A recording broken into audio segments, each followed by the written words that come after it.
Alright, so I got my bag out there. We're at about 16 yards. When we went and did the tree stand yesterday, or a couple days ago, um, don't mind that, that's a neighbor's dog. We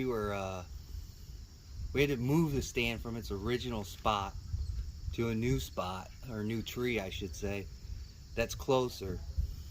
The original shot was about 20 yards, 25 yards. This one's in about 15 to 18 yards. So I got it up at 16 yards where my bag is now. And then this is going to be the first shot. And I'm using the same crossbow I used last year, which is the Rocky Mountain 360. And hopefully my shooting stick will cooperate with me, and we'll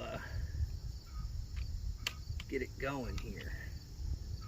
So here we go.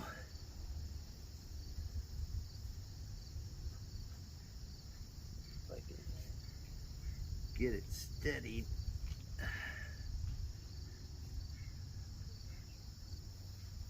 Give me 1 second, let me steady this. Alright, so we should be good to go. Shouldn't be off by a whole lot. So we'll give this one the first go.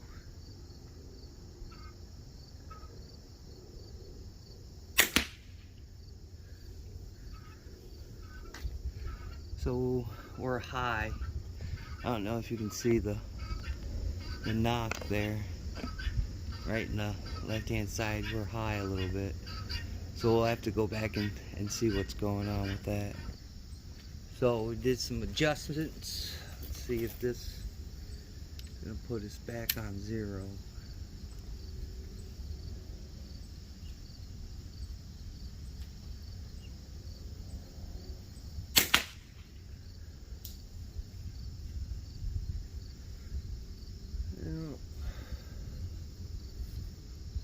Looks like we're high again. Have to go back and adjust a little bit more. So the last one went right underneath the lighted knock. Right underneath it. So I've adjusted it. We'll try again here. We'll try again.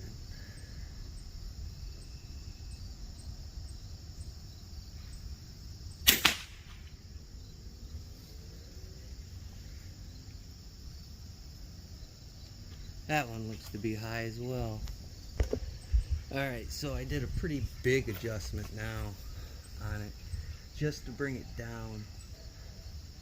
You know, I'd really like it to be right on, but you know, I'm using a crossbow from Stone Age.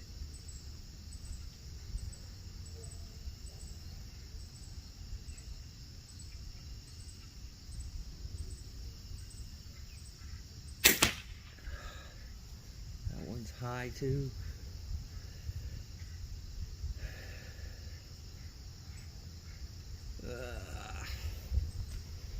High. So instead of high and to the left, now we're just high, but we're straight on. And this is with looking through the scope itself.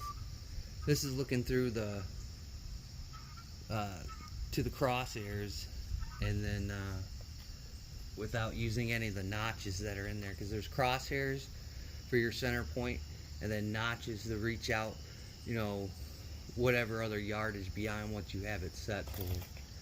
So this is the last one we'll shoot. It's getting kind of dark, but I like to shoot it at dusk. Usually that's when the deer come out heavily, is in the dusk. So we'll give this one more shot. We'll keep on working it until deer season.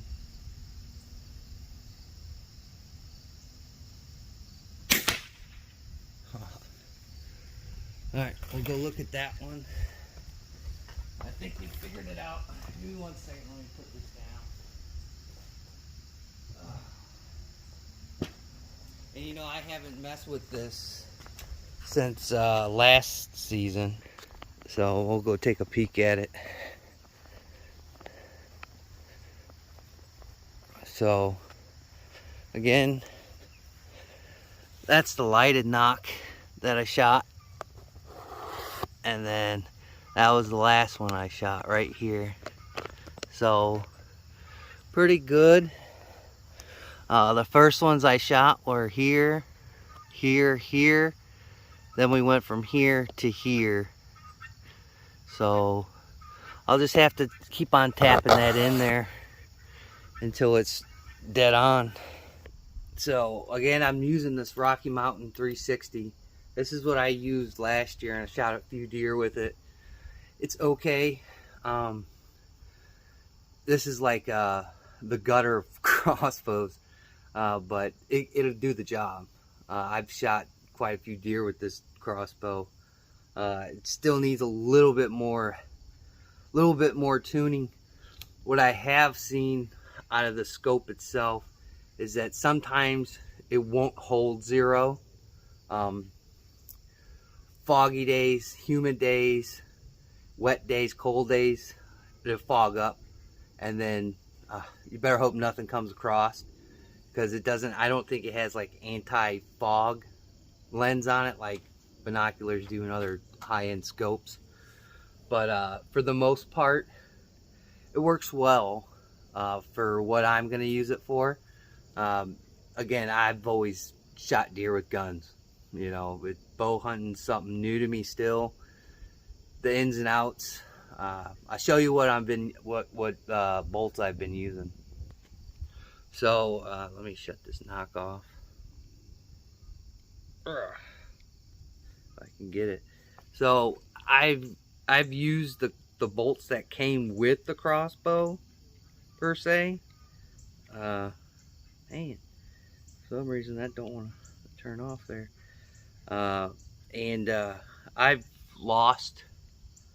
It came with 3. I lost 2 of them. Just what happens, I guess, sometimes when you're inexperienced. But what it came with was the Carbon Express bolts.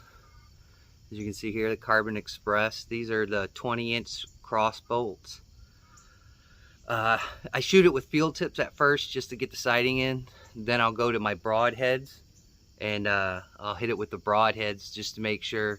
You know, sometimes the tip of your bolt, it might change point of impact from your broadhead to your field point. So that's something I always check. But when I first drag it out of the closet, I want to, you know, make sure it's not going to tear everything up. The next one that I've been using is a CX600, the Razor.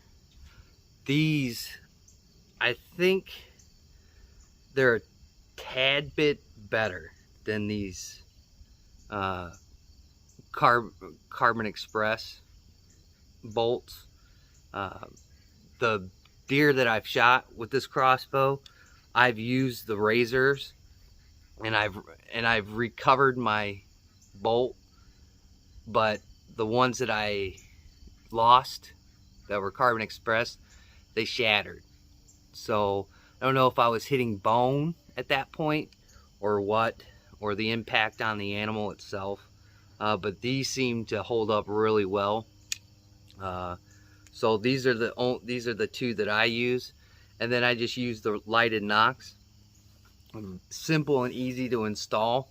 Comes with 2 different little caps that you can put on the end of the knock that goes into the shaft to size up for your shaft so it doesn't move. You don't want that to happen. But those are the 2 that I use, and I've had success with both. But I see that these CX600s, these Razors, have been more durable than the Carbon Express ones. I don't know. Maybe it's just me. Again, I'm just new to this this game. A lot of people wonder, you know, like, well, why don't you use, you know, a compound bow or a long bow or something like that? Well, I've torn both of my rotator cuffs back in the day, my right one twice, so there's not a whole lot of strength there to pull back and sit there and wait for the shot.